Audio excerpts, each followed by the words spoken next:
I can close my eyes today and see a free kick I had, outside the box into the upper right corner, and I just remember that feeling of hitting that ball.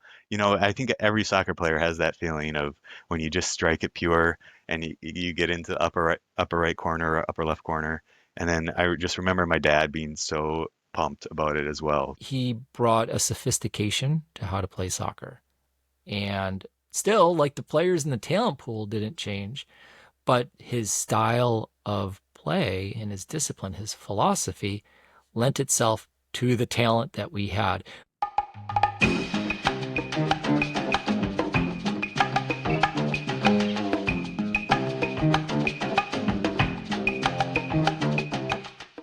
Hello, and welcome to the Love Soccer Podcast, where we talk about our passion for the beautiful game, from neighborhood kickabouts to youth, rec, and travel soccer, adult leagues, pickup games, and to the day when we have to retire our boots. I'm Jonathan Janik, and joining me is fellow soccer dad and soccer coach. We play in the same pickup group on Sunday mornings. I'd like to introduce Andreas Tempelis. Andreas, are you ready for our inaugural show?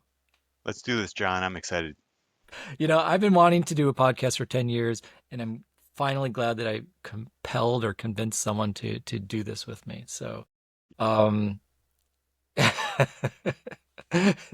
so very briefly, just tell people a little bit about you, where you're from, where have you lived, and that sort of thing. Sure. So, I actually grew up in the northern Midwest, so northern Minnesota, relatively small town. If anyone out there, from, you know, upper Midwest area, you're probably familiar with it in the early 80s of small town. Those towns, don't really keep growing and, they've been shrinking over the years. But I think what was unique about me is my mom's side of the family had been up in Minnesota for many generations, last name of Stone, classic northern Midwestern name. And then my dad's actually had come over from Greece, first generation. So I kind of had that mix of, good old Americana, but then also, fresh off the boat. And, we had a lot of different, I kind of had a foot in each side of that culture. Grew up in the Greek Orthodox Church. So that's kind of really how I got into soccer and that whole side of things, which was unique, I think, for a Midwestern kid. And from Minnesota, where else have you lived? So yeah, definitely grew up in Minnesota, small town called Duluth, and then went to school at the U of M in Minneapolis, and then had an Air Force career after that. So I've had a handful of different places: Colorado Springs, Dayton, Alabama, and the DC region, on and off over the career. But tried to play soccer in most of those places, although Alabama was a little too hot to play soccer, and kind of at that stage of my life. I think all of us 40 somethings, you have certain stages where you get to play a lot of soccer and certain stages when the kids are keeping you really busy and you don't get to play so much soccer. So, but on and off, I've tried to keep my foot on the ball, especially, in your 20s when I was in Colorado Springs, definitely was joining leagues there and actually in Ohio as well. So kind of got to see how different areas of the country kind of grow up and play soccer. And there's definitely differences once you get on the field with people and you can see how they play and see how they interact with each other. So Sure. Yeah. One of the funny or interesting metrics is how many different states one may have played soccer in. And you've rattled off quite a few places there. So I'm wondering, if you were to think through all the places that you've lived, how many states can you check off that you've actually played? So this is, you got to keep in mind, I was never a travel soccer player growing up. They literally didn't even have travel soccer in my hometown in the 80s. So, put that on the relative scale when you hear this. But I would say Wisconsin, Minnesota, Colorado, Ohio, Alabama, and then Virginia, and probably Maryland as well. So what is that? Seven or eight, I six or counted seven, something seven. like that. So yeah. That's awesome. Uh, yeah, I'm sure you'll get a little more impressive lists later on, but I do what I can. So We'll see. I mean, for the first episode, you're winning. Take that. I think maybe we need to have like a checkerboard and see, there you go. as guests roll in, who has what. I was thinking about that myself. I'm New York, I'm California, I'm Massachusetts, Virginia, and in terms of states, I'm going to include DC in there, District of Columbia, Count it. Yeah. and I think That's it for me. I've got some international places, but Those count for two, right? That's pretty cool. I don't know. They count for something. I think it's kind of a different sort of metric, right? If we're going to count internationals, I have Greece on there as well. So definitely You're up played to some eight. pickup soccer there. That's There we go. awesome. I have Czech Republic, I have Paraguay, and I have Brazil. Nice. And I think, I went to Mexico last summer and there was a soccer field at the conference where we were staying, but I did not see any games. And I did not bring tire for that going forward. I will always pack a set of boots with me no matter where I'm Nice. going. No matter what the work event is, always pack a set of boots. Yeah. It's always fun. It's always fun to pack sweaty soccer cleats in your work attire in the same suitcase, but we'll make it happen. Andreas, I want you to think back for a minute. And we all have different points in life where we were introduced to the beautiful game and different people who introduced us to it. And it's part of our journey. I want you to think back. What is the earliest memory that you have playing soccer? Where were you, if you can remember, or what were the circumstances? Set the table. So yeah, I would have been pretty young. It was definitely one of the first sports my parents got me into, and at the age when you're not making the decisions, it's your parents making the decisions. So probably kindergarten, first grade-ish at the local YMCA league.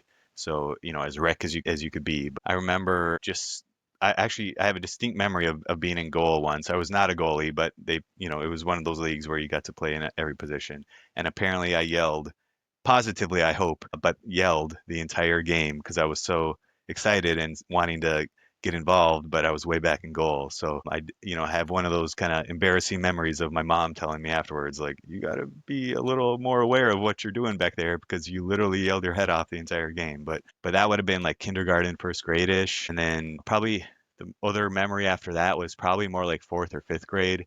I can close my eyes today and see a free kick I had outside the box into the upper right corner. And I just remember that feeling of hitting that ball. I think every soccer player has that feeling of when you just strike it pure and you get into the upper right corner or upper left corner. And then I just remember my dad being so pumped about it as well. So yeah, those are like some of the two big distinct memories I have of like real young soccer growing up. Can you remember, did you have a goal celebration? Oh gosh. It was probably so that would have been maybe early 90s. I didn't have a ton of exposure to like soccer on TV, so I don't even think it crossed my mind to like pull a Ronaldo or do the modern day goal celebrations because I just wasn't seeing that type of stuff on the TV. Do So one of these. yeah, it was all natural from the heart. Yeah. Do you remember what happened where you got to take the free kick? Oh, but it would have, knowing the leagues and the quality of the play back then, I'm sure it would have been some either hockey player or, well, we probably weren't playing football at that age, but American football. But there was a lot of like kids that were hockey players in my area, so they were taught right on defense. If you can't get the ball, just body the guy off the ball. So I'm 100% sure it was a hockey player hip checking a guy down to the ground. So position wise, where you said goalie and then you've taken free kick, you're a prolific That would goal have been scorer, it sounds the like. midfielders. Yeah. Yeah, so did you gravitate towards any particular positions over your lifetime? So yeah, as you got more into high school and you kind of like focus on a position, I had I had speed, I could run all day, but I honestly didn't have the best footwork. I so my growing up, I was about half time, probably 60% focused on swimming actually, but then in the late spring when the snow melted off the fields, I would get maybe a 2 month, 3 month session of soccer in the late spring and the fall, but I didn't really get enough time on the ball I see kids getting nowadays to really work on my footwork. So I would have loved to be a forward, but as we got into high school, I was much more of a center back. We definitely played a high line, and I really enjoyed like playing a high line, keeping the guys my outside backs, making the other team go off sides, and then if they slipped one by us, just running the guy down and taking the ball off his foot. That was really my sophomore through senior year, just guarding the back line and doing I thought a pretty good job on that. It was back in the day too when we used to play sweepers. So I was generally playing sweeper, and my best friend Matt would play stopper. So he was kind of the pit bull ahead of us, and then I would run guys down that broke the offside strap. So you were the sweeper. That's what I Hmm. heard. And Matt was a stopper. Was it a 4-4-2? Oh yeah, 4-4-2. You had generally guys from England that would come over, and they had an accent, so they were the coach. That was their Bona fides. bona fides exactly. So who knows what their real background was with soccer, but yeah, it was 4-4-2. Boot it wide to the forwards in that open space behind the back line. That was about the extent of the game planning. So that's a classic kick and run, right? Oh, 100%. Defense Yeah. gets it and then just kick it over any midfield, kick it over your Yep. forwards, and just kick it to the other side of the field. Yep. And we would have a diamond midfield. In retrospect, doesn't make a ton of sense if you have a diamond backline as well. So, it was definitely kickball booted up to you had fast guys on the front line, fast guys on the back line. Now, did your school have a JV team? Yeah. So So, I where mean, were my high school was probably, 2,000, 2,200 people, but soccer was definitely not the biggest focus up there how big for the was your school. depth chart? I mean, we had one varsity team and I think one JV team, if I'm remembering right. Maybe there was a ninth grade team, but you're going back like 25 years here. So, And but yeah, did that you have went. enough players on like for example, like did your varsity team have 22 guys on the roster? Did your JV team have 22 guys on the roster? What They was it? did. I'm sure there was guys that got cut or didn't make it, but not more than onesie, twosie. I mean, there was certainly guys who did not play soccer growing up that could make those teams if they could run. It's been very jarring coming out to the East Coast and being kind of in a more typical modern suburb to see the level of competition that the kids and the level they have to get to be on the high school team. Like we went to a high school game, was it last year? And holy cow, either one of those two teams could have won state in high school back in where I came from. Yeah, no, Absolutely. it's interesting So, to think about how far the game has come and what, I remember mhm. 80s and 90s. Yeah, And to think about the 80s and 90s and what the landscape kind of looked like. Who had access, who did not have access? What did the, I mean for at least for me, junior and senior high school was completely different compared to, my youth experience. Um how was that? it, well, so my journey, I started around fourth grade, and my first memory was just being grabbed to show up to a game. Team needed someone, and they needed players. So it turns out my neighbor was on this team, is a brand new team, and they were just grabbing whoever from the town to show up. And the earliest memory I have, I believe I was wearing sweatpants. I don't think I had shin guards on. Didn't even know that you needed shin guards to play in a game, and I think I ran. I don't recall understanding the game or knowing what positions were or anything like that. It was very much, even though it was a travel team, I would call it was a very, very elementary style rec team because where I grew up, at least when I started, there wasn't a program for rec kids. So it was just someone cobbled together a team. The team would play over the summer and that would be it. And then that grew into indoor. So the same more or less group, discovered and found indoor leagues. And that was really interesting. My first exposure to that. It's completely different.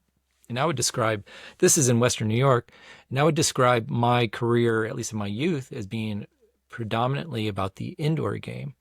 So there would be three sessions, and there would be plenty of games, and there were the more advanced teams and the lesser advanced teams, and we weren't even considered like a lesser advanced team. We were before all of that.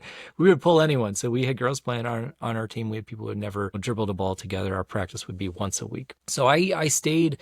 Our coach, the person who brought this together, started it. His name was Arnoldo Cedeno. He's from Costa Rica, and he taught in city Buffalo schools. But he happened to live in the same town that I lived in, which was 20 minutes north of the city. Very rural area, lots of wheat fields. Through some of the other parents that volunteered their time, Arnoldo collected players from wherever he could. And then other parents kind of started to build out structure. So they built out eventually an organization, a 501c or whatever the nonprofit Hmm. organization is. And, in time, they would continue to build out. And also, so since we were pulling from everywhere, like we had kids that were a year or two younger than me playing on this team, and then a year or two up. So, like, there was just varying degrees of age, like nothing like what you would see today in the rec or the travel, where it's very birth date specific. And sometimes you can play up a year, but very, very tied in. And if you're going to play up, you have to show some kind of knowledge or athleticism or Hmm. skill level. Um, you know, that eventually grew into, I remember there was a little bit more separation in the age groups by the time I got into seventh and eighth grade. And there was a different coach, different set of coaches. And one of those coaches happened to be a semi pro player. And he taught me things that I take away. His first name was Miguel. I don't remember his last name, but he taught me the offside trap. He taught me counterattacking. I was a vocal, or he turned me into a vocal kid. He also taught me how to play defense when you've got a 3v2 or a 4v2, and how to force the ball one way and how you're trying to force a bad shot. Not trying to steal the ball, but just force the direction to a play. When it came time for JV soccer, I actually tried out for JV soccer in eighth grade. Not because I was phenomenal, but because we didn't have, depth. And so an eighth grader playing with like 10th and ninth graders, I went for that. So I made it, and I think I was a starter. And I don't know that I was anything special. I was just out there and I would try and run fast. And I remember playing a lot of like left forward, maybe the occasional midfield. When freshman year came around, I got pulled up to the varsity team. And so I was still small, the hormones had not kicked in at all. And playing up against seniors was intimidating. I scored some goals, maybe as many as four my freshman year, maybe. Again, just trying to grow. I remember, so if I go back in time, that junior year in high school, we had a wrestling coach slash former football coach coaching our soccer team who didn't know much. Hmm. Our varsity coach my freshman year knew some stuff, but I would call him like the rec dad who's showing up to get a paycheck, who doesn't really Hmm. know. By the time 10th grade rolled around, I believe that, goodness, it could have still been that same coach as the freshman year. But there was a new teacher at the same time who knew soccer, and he was coaching the JV team, and he knew what he was doing. And so we lobbied, and he ended up becoming the varsity coach, I believe, by my junior year. And if I'm incorrect, then it would have been maybe it was my sophomore year. I just can't remember. He taught us, oh my goodness, he introduced us to very, very light Barcelona style of like movement without the ball, the importance of 3v1s and splitting the defenders with 5v2s. And his name is Bruce Leader. I'm still somewhat in touch with him. He's awesome. Maybe I can get him to come on this program. And he brought a sophistication to how to play soccer. And still, like, the players in the talent pool didn't change, but his style of play and his discipline, his philosophy, lent itself to the talent that we had. We didn't have more than maybe one or two game breaking person who could score a goal. And when our talent wasn't good enough, but we could pass around players. And if you pass to move and you are in that position and you're playing different square balls around players, different diagonals, well, pretty soon the other team's running a lot more and you're creating passing patterns that can lead to goal scoring opportunities. So he was certainly a very important figure in That's my a journey as well. revolutionary mindset and coaching approach for at least from what the people that I was around. Because we're about the same age, right? Like young mid 40s. I'm 47. Oh man, so you're 3, 4 years ahead of me, and that must have been a breath of fresh air to experience that in high school. Like, because I mean, my experience was more like the front end of what you just explained. Of like I said, the random British guy that they pulled off the street for a year or two, and then maybe a random Greek guy from my dad's circle of friends. But and then my junior and senior year, it was it was a dad it was actually not even a player on the team, but he basically, they needed a warm body. He had never played soccer before in his life. His background was American football, and he was put in charge of a varsity team for my last 2 years. So it's like you can't get those years back. Very pumped and interested to hear more about uh, real coaching actually helps out a junior or senior varsity level player in high school. It So was, like, what kind of advanced things were you doing during practice? I don't even know that they were advanced. I mean, Well, compared to me, our we were soccer, sprinting. well, we had that. Our soccer IQ was still quite poor and limited. When I think of my time in varsity, for example, I mean, all right, so let me skip away from freshman year. Let me move towards sophomore or junior. We're talking maybe one or two kids my age group playing soccer. We eventually got four kids in my age group.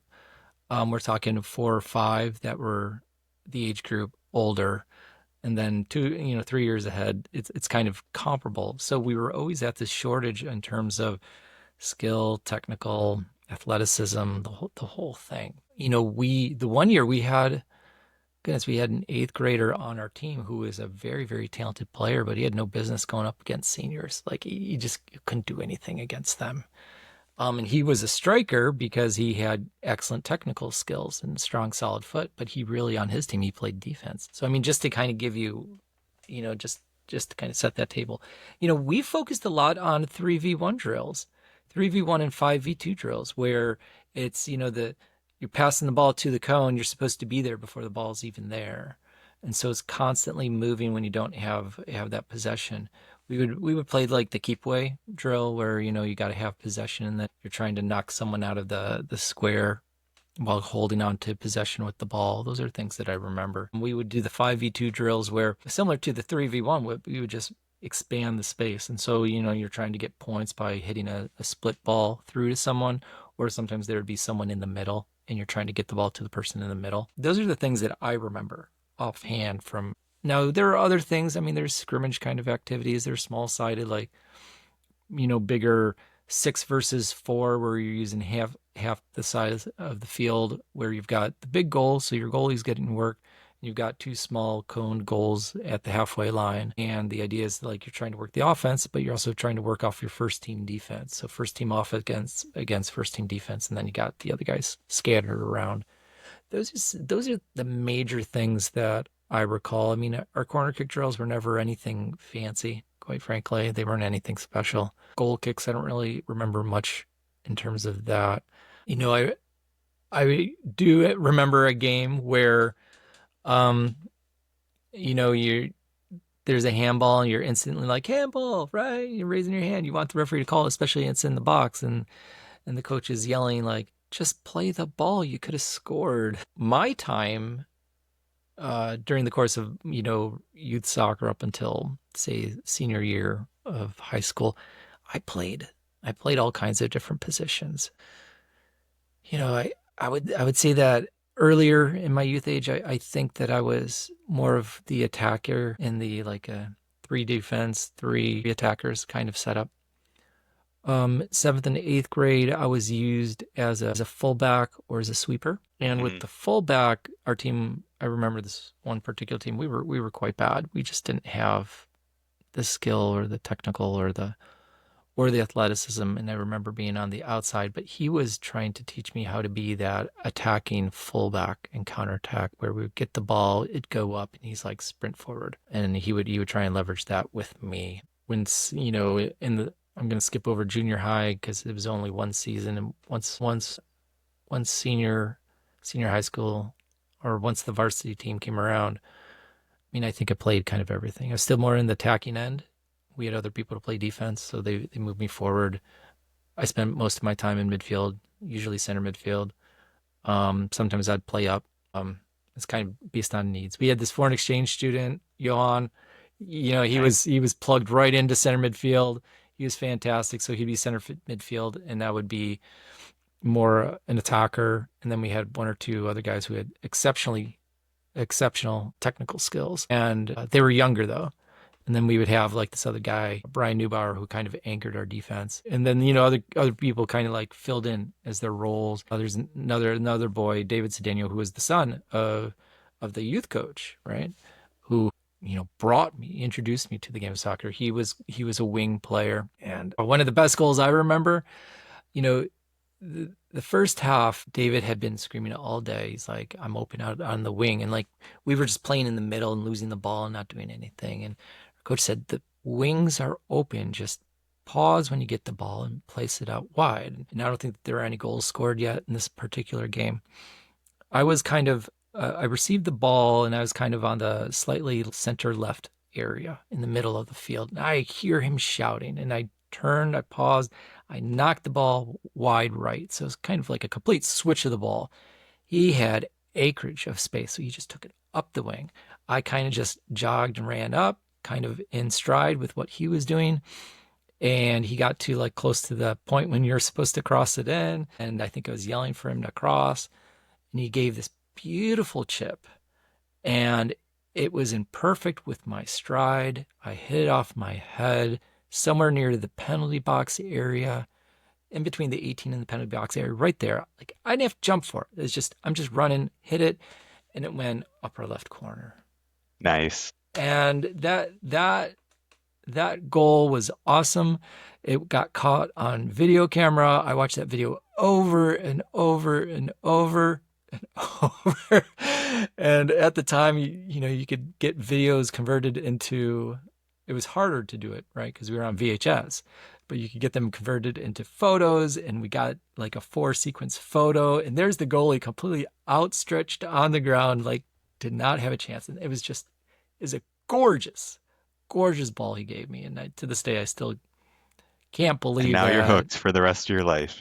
The stars aligned, right? That feeling of I mean, that's soccer right there. The feeling of combining as part of, it went with, if you didn't have a lot of practice together and a lot of good coaching, you never could have pulled that off, right? But just that feeling of combining with somebody else and almost like telepathy, like that mind meld of he knows where he's going, I know where I'm going, and we're going to meet at a future time, and it's going to, that's how we're going to make it happen together. That's soccer. I love that feeling. You can't get that in a lot of other sports. It's a great way to put it. I mean, there's a relationship, and the longer you've played with someone, the more you know their Hmm. playing style, what they're going to do, how they're going to do it. And I mean, like he and I had been playing since I was in fourth grade. He had been in fifth grade. We knew That's each awesome. other, right? And like I knew what his style of game was. I'm going to guess that he knew what my style of game was. He was always a more technical player than me. I was I would probably say that I may have been a little bit more athletic than he was. I mean, he could juggle till, the end of time. And I could never juggle. And he could do moves, and he was very good about using his arms at an early age to push off, all things that I could never do, or I just I didn't think to do it. But you're right, that telepathy, it's coming back to that point. A couple months ago there was a parent kid game with my son's team, and I showed up, and he's at the middle school age. And one of the parents, there's a corner kick, I was going to take the corner, and I'm walking up to take the corner. And so like these little technical things, these tips that you pick up, like I'm already scanning the field before I even walk to where the spot is where I'm going to take the corner kick. I'm eyeing where I'm going to go, right? And before I even set the ball down, you look up and you're like, what am I going to do with this? You set it down and scan a little bit more as you're taking 3 and 4 steps. And we made eye contact. And it turns out my son was marking him. And I looked down, looked around again. I looked at him again. And it was that moment, exactly what you described. And I did a short pass. He made the run, completely caught my son asleep. And then he did Man. something with the ball, right? But it's exactly what you described. It's that moment of familiarity and knowing what that person is going to do. Well, and almost like sometimes verbal, but mostly nonverbal communication too. Like, I don't know, you don't get that much in modern life, right? You're schlepping, you're commuting to the office, you're in very, black and white emails, formal interaction, if you're working office type jobs. And just that feeling of you using your body, but also your mind, and then also your like interaction skills on the field. yeah, it's what keeps you coming back even when your Achilles start to go out on you. Sure. So you were a center back, or not a center Hmm. back. You were in the stopper sweeper Sweeper, yeah. system. You were the sweeper. How often did you get to go in on goals? Oh man, I honestly I might have.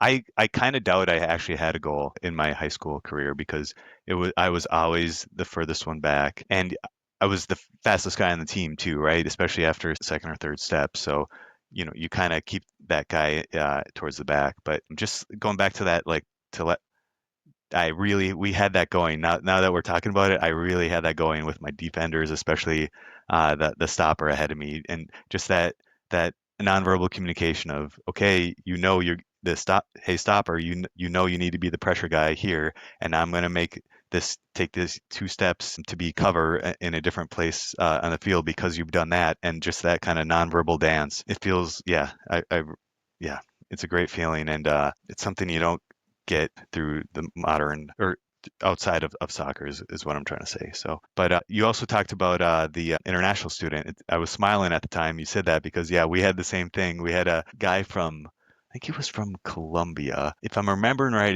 his name was Julio. I couldn't remember his last name, but it was like mind blowing when he came in to see the skill on the ball that he had.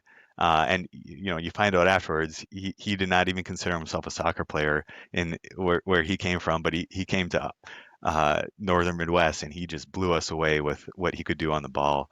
And that was the first moment where I was like, oh, I'm not playing the same soccer that the rest of the world is playing. And then kind of actually my other like realization of that was when I started my first job after getting through college was in Colorado, was going to an MLS game up in Denver for the Colorado Rapids, and just getting a chance to see relatively high level. And this was what, mid 2000s, early 2000s MLS. So it wasn't really anywhere near the level that MLS is at nowadays, but just seeing how the back line moved for each other and how they communicated and how they set up their team structure. I had that was it was just like it was jarring first of all because we were doing none of that, but just seeing how the game was really supposed to be played, just seeing live soccer like that, it was a lot different for me than the onesie twosie games I got to see on the TV growing up. There's something special, right? I'm remembering when I was a sweeper, right? But there's something special about, the ball is, I don't know, the goalie gets the ball and punts it forward, or one of your teammates punts it forward, and they've got four or five guys who are in the attacking zone, and you just are yelling, pull, right? That's what I yelled Hmm. anyways, pull, and the expectation was sprint forward and sprint more or less. You're either sprinting to the half or to that space that's about 10 yards right before half, but you're sprinting up to that point, right? Because you're expecting the other team to just drop the ball back in. And then you get to that other, if you can get all four of those people, or, some of the other dragging midfielders all up at the same time, like that's not easy, right? Because everyone's watching the ball, they're watching man, they're doing something else, to listen to the fans over there, like trying to sync all that. And then I remember bringing them up to that line, right? That line of confrontation. And then you settle for a few minutes and you realize, oh, the team's not going to drop it in. Oh, they're working the ball out. They're going to go for the long ball. And all right, so this is the point where, all right, now you're yelling drop, right? Because Hmm. you need to, it's coming, and you need to create a little bit of space so that you can get that ball too. Harmonizing, right? Harmonizing four, five, six guys. It's Well, neat. and I mean, for me, that was the first like real like leadership and like command type situation I had ever been experienced with growing up, right? So like seeing your outside backs and like knowing that you were the guy responsible for keeping everybody organized and communicating that was it was a great learning experience and kind of just personal growth thing for me. And then just that feeling of yeah, you've set a high line, they've sent the ball over your backside, and then you're full on sprinting. I loved that feeling of just the physical battle. You've been doing mental, you've been doing leadership, you've been doing communication, and now it's on. The switch is flipped, and you are in a desperate sprint to beat the other guy and get that ball off his foot. So I love nothing more than just tapping that ball off the striker's foot and getting the ball going the other direction. What about in your playing days after high school? I mean, you've continued to play. Talk Yeah, us through some of that journey. you know when you're doing like adult league pickup, I felt more natural playing in the midfield. Then I don't know. I guess I haven't thought about it much before being asked the question, but I feel like maybe in my 20s I started watching a lot more soccer than the average Joe. So I felt like I was starting to really pick up, how the ball should be moved as a team, where a lot of like the random rec players or adult pickup players I was playing against at the time in Colorado Springs weren't really thinking that way. It was more boot ball. So I don't know if that's why I felt more comfortable in midfield, or maybe it was I still was in pretty good running shape back in my 20s. So I think actually now that I think about it, that was probably a big factor. Is I was one of the few guys who could run the whole game in midfield versus the guys that had been going to the bar a few many times during the week. So, but I do have a distinct memory of a game in Colorado Springs where there was just one player on the other team who was just head and shoulders above everybody else on the field, and I just decided I was going to man mark him the entire game, no matter where he went, and I just totally erased him from the game, and his teammates were giving him grief, like they were Hispanic guys, so it was a lot of stuff I didn't understand, but you could tell they were giving him grief because he was completely marked out of the game. So that was kind of a badge of honor uh, in the adult phase of my soccer career. That's a special moment whenever you can like completely erase someone from a game just Yeah, by and get him frustrated too, and yeah, yeah. yeah, Then you do some of the arts of like getting under their skin. oh If yeah. that was your style of player, I was I was not trying to do a mental, like, I mean, it's adult league soccer. I'm not looking for the mental, like, get the guy pissed off, because I'm trying not to go there in my suburban dad adult life. But yeah, it was more just like physically like, nope, you're gonna have a bad day, and this is not the day that you were hoping for. if you were if you were to pretend that you are trying out for a team that is your age group now, what would be the position you'd be trying out for? What would you tell them that where you should play? Man, a handful of times I've tried to do center back in my like late in my mid 30s and onward. I have been really frustrated because I have the memories of how I used to play, and I had that physical advantage back in as a teen and early 20 something. And a lot of that was from swimming, actually. But I don't really enjoy playing center back anymore because I just can't. I have the memories. I have the what my brain wants to do, and it doesn't happen like how I want it to anymore. From the legs and the muscles are just not as quite as sharp and willing. So I think I would go out for an outside mid position where I could get a little more space. I could still feel I can run a little couple more laps than the random Joe. And I would also then have a little bit more time on the ball, hopefully, knock on wood, because of course the footwork isn't where my mind might think it is either right now. But yeah, I think outside mid would be what I would focus on. It's a How about hard you? question. I don't know.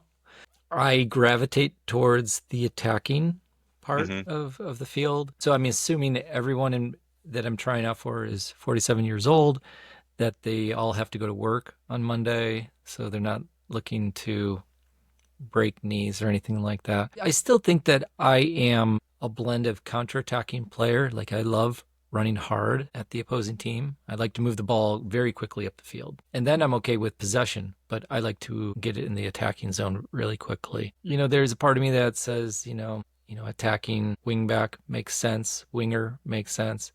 Hmm. But every single time that I think that that's where I should be, I think of the times when I'm at least comparing it to the pickup games that I play now. I'm a connector, and I will run to that open space and look to connect and play the ball. Like I like playing the two-touch game.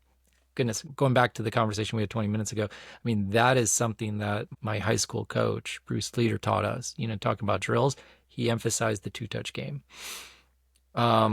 And trap, pick my head up, look to release. And if there isn't something there, then you go. And then there's those rare moments where I feel like, oh, I've totally got this guy beat. I've totally turned on him and spun him. But then it's usually like I still don't have that attacking flair where I can make the move to then score a goal. I'm still kind of like, I need to make the pass or I need to receive the pass. And my space has created the goal scoring opportunity. So, I kind of get stuck into to those worlds. Yeah. No, I hear you. And as you're talking, like kind of like second guessing my answer because yes, I want to play outside mid. I generally go there, but then I find myself in pickup games where people are a little more dynamically moving. I find myself drifting back to that center back position because that's your natural home on the field, and that's where your experiences are. And but it's been a minute since I've done a full 11v11. There's a difference between doing a half-sided or half field or even smaller than that 5v5s, which is like a typical in my last 5, 10 years pickup game. I think there's a big difference between doing that and like a full up 11v11 game. When's the last time you've been doing, or are you still doing 11? No, I'm Kind of not more doing 11 formal? v. Yeah. No, I'm not doing 11v11, but that's an interesting point. Like, so the group that, sometimes we play with together, sometimes we get enough players that we can go full field. And when we are full field, I either drift wide by necessity because the middle just gets too clogged, or I become that center midfielder that has to connect because, with our pickup group, for example, not everyone has legs to run, not everyone's in shape. Not everyone has technical skills. So there's kind of a need to move the Hmm. ball. And so when we're doing that 11-11 with that particular group, I kind of try and stay in the center mid Yeah. area. So you're drifting back to what your formative years were, right? Yeah, it's true. Yeah. And like it's just like I want to be at the back seeing the whole field and having my head picked up and rotating the ball positively. It just feels more natural. Yeah, and you see the guys who are they are strikers and they deserve to be and they don't want to run, but you know what? They get their moment and they score every single time or they score 80% of the times or they make that move and you know that it's coming. It's hard for me to stay like sometimes there's a need to go up and play wing, right? Or play forward, and it's hard for me to stay in that position because my inclination is to find a place to run, find a I'm place in to the move. exact same boat. Like I know a forward needs to be up there making that diagonal run, and I'm 10 steps away from where I need to be, Totally. drifting back into the midfield. Absolutely. Absolutely. I'm going to ask you a question, but I'm going to ask you to think about it and we'll come back to it after a couple more questions. So the Okay. question that I was going to ask you is, whether it's the book that you are writing or if this podcast were a book, what would the title of your chapter be? So I'm going to let you kind of like think a little bit about that and let me go to a different kind of question. Have your kids ever seen you play? That's a good question. I've been actually kicking myself a little bit on I have not done enough. Yeah, I've done a poor job of bringing them in, and like when I'm playing, it's been usually separate. My kids are, a little. Actually, we're kind of in the same age grade, right? Like 12 to 7.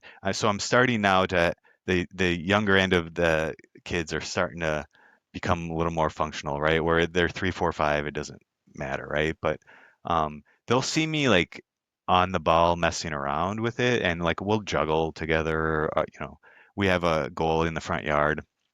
I'll play goalie for my son, but in terms of like going at it 11v11 or even at a pickup game, I don't think any of my kids would say they have a memory of me doing that, that's a sad state of affairs, isn't it? I regret that.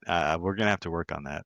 How about you? Like, well, you can give yourself grace. Our kids don't remember much, right? I mean, Yeah, that's a key.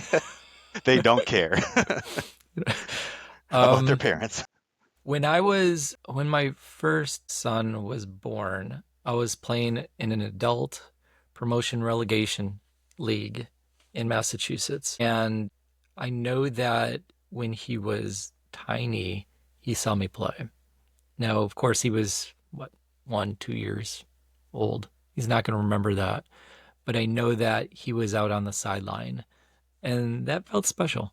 I loved that. And, when we moved to Virginia, I would play in different pickup groups. Or, there was one season where I tried to play. I was 37 years old and I played this adult Fairfax co-ed league. And I had no business playing in that league because I was 37 and there's another guy who's 35. And after that, it was like all 22 to like maybe Oh probably my 28 gosh. year I was going to olds. ask you if you've ever had this experience of like once you're And over 35 playing with 20 somethings. and now granted, I think I hadn't been playing regularly for quite some time, but I just had no business because they're a click so much faster in terms of the running and It's crazy. It's athleticism. so jarring. Yeah. I told as we were trying to figure out positions, I told them, look, I'm willing to play center back, but I don't recommend it because I'm not going to be able to outrun anyone. I said the best place for me to be is a six in defensive midfield. Now, when I said a number six, it was like deer in headlights. For the No one kids, knew. for the 20 somethings? Yeah, Really? none of them knew what a six was. Which, all right, fair. Like I wouldn't have known what a six was when I was 22, but I've, based on where we are in life, the frequency of numbers and tactics and whatnot, I would assume that all of these young kids would know what a six was and what an 11 plays and what a three plays or two. Like I'll give them grace if they don't know which side is the two and the three, which one is the seven and the 11, but they know what function is, right? You only probably know what a nine and a 10 is, and that's it. Anyways, I still played center back, and like ball would go over me, and I'm like, I'll do my best. And that league, because I wasn't playing regularly, I got injured really frequently. I would play one game, and then I had to skip the next game, and I'd play the next game, and I'd have to skip the next one because just what I was doing to my legs, I just Oh wasn't yeah. fit. We've all been there. I feel in better condition now than I did at that time, but I think, all right, I don't believe it, but I know it's true. I wouldn't be able to keep up with them. When I played in the adult parent game that I mentioned earlier in the show, I mean, I was more talented than those players, but they were outrunning me. I mean, they were rising ninth graders. Like I couldn't like slow down and think to what I needed to do and like because it was just coming too fast. How about Yeah. this? Oh yeah.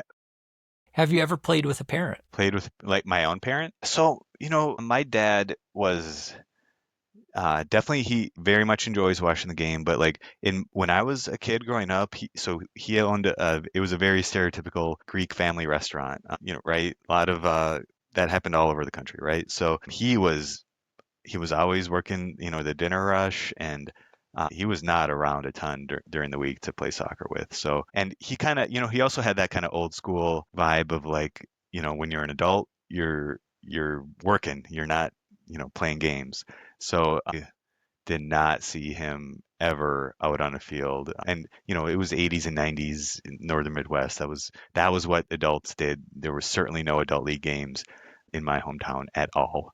So because yeah, it was either that mindset or they had beer bellies and they couldn't run, period. So I unfortunately, yeah, never really had that experience. I mean, maybe I'm sure like kindergarten, first grade, I can't remember the details. I'm 100% sure he was, playing on a weekend, rolling the ball to me and stuff like that. But no, unfortunately, yeah, I don't have that. So how about you? Well, my dad, I mean, similar. My dad is Yeah, hustling, working. So he was a yeah. construction worker working in blacktop, and soccer was nothing that he had ever been exposed to. That said, I've never played soccer with him, but when I was in my either junior high or senior high years, I started refereeing soccer for income.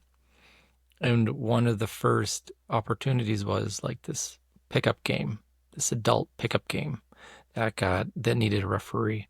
And so I was invited to referee that. It's kind of like a developmental opportunity really for me, but I got paid for it, which was good. And my dad, my brother, who didn't play soccer at all, and I think my brother-in-law, they all signed up to play in this adult pickup game that I was going to referee. And it was hilarious because they had never touched a ball ever. And they're just running around, giggling the whole time, just blindly kicking, doing the best they could. It was a special moment. I mean, they were really like clowns out there, but it was a time that I saw the, all of them kind of run around and be active and be part of the beautiful game. And I think that's the only moment other than being a fan. Now, my dad was, as often that he worked, he made it a priority to try and get to as many games as he could. So, even the goal, so the goal that I was telling you about earlier, where David crossed the ball and I hit it off the head in the upper Hmm. left-hand corner. My dad was just showing up to the field. He missed the goal, but he could see my floppy hair from the distance, and he knew that I had scored. And I had like Nice. this classic, like shaved sides and back, just big flop. And he saw the flop, and he's like, I knew something had happened. Nice. Nice. Yeah.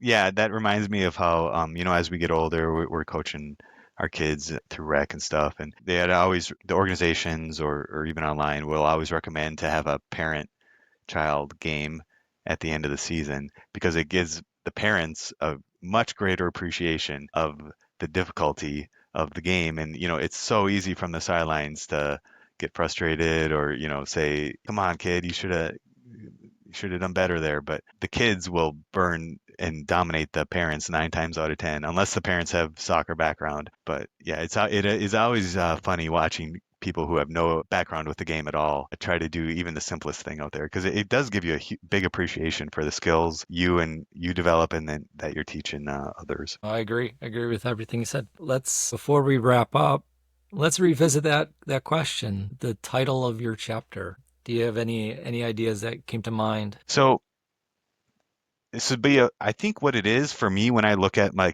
soccer journey, I think it's overcoming adversity. I really do because when I look at all the coaches I had growing up, there was nobody who had two, two rocks to hit together or any basic information or they were trying their best, but there was nothing there that they were really giving me. I worked through that. I kept the flame alive of passion for the game. I've today I am very much into the game. I have, a hobby that, keeps me active and keeps me involved in the community and keeps me involved with my kids.